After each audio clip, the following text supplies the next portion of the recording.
Praise the lord. మన ప్రభు అయిన యేసుక్రీస్తు గొప్ప సృష్టికర్తగా ఉంటున్నాడు. ఆయన ఈ సమస్తాన్ని తన మాట ద్వారా సృష్టించిన వాడుగా ఉంటున్నాడు.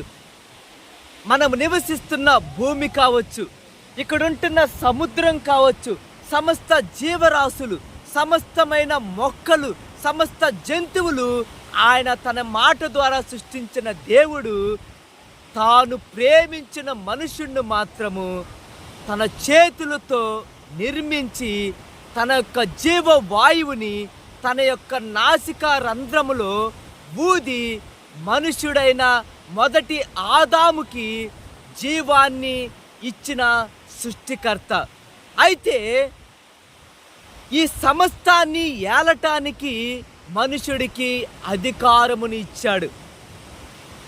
మనుషుడు తన యొక్క అవిధేయత చేత దేవుని యొక్క మాట వినకపోవటం ద్వారా ఈ యొక్క అధికారాన్ని మనం కోల్పోయి మనము ఎంతగానో పాపము సంపాదించుకున్న వారముగా ఉంటున్నాం.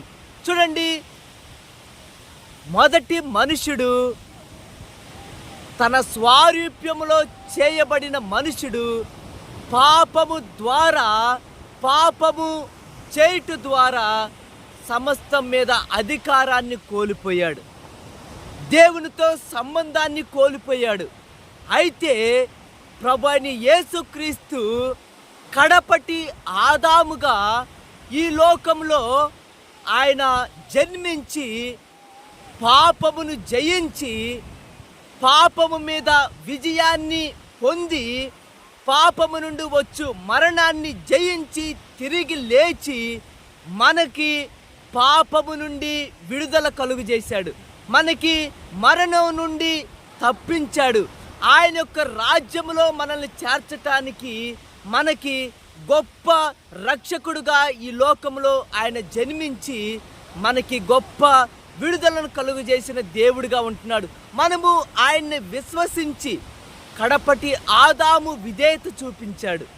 మనము ప్రభు అయిన యేసుక్రీస్తుకి విధేయత చూపించి ప్రభు అయిన యేసుక్రీస్తు కార్చిన రక్తము ద్వారా మన యొక్క పాపములను, మన యొక్క హృదయంలో ఉంటున్న చెడుతనాన్ని కడుక్కొని ప్రభు అయిన యేసుక్రీస్తు అనుగ్రహించబోతున్న నూతన సృష్టిలో మనమంతా ప్రవేశించటానికి మన యొక్క పాపములు క్షమించమని అడిగి ప్రభు యొక్క రాజ్యములో మనమందరము ప్రవేశించినట్లు ప్రభు మనకి సహాయం చేయునుగాక.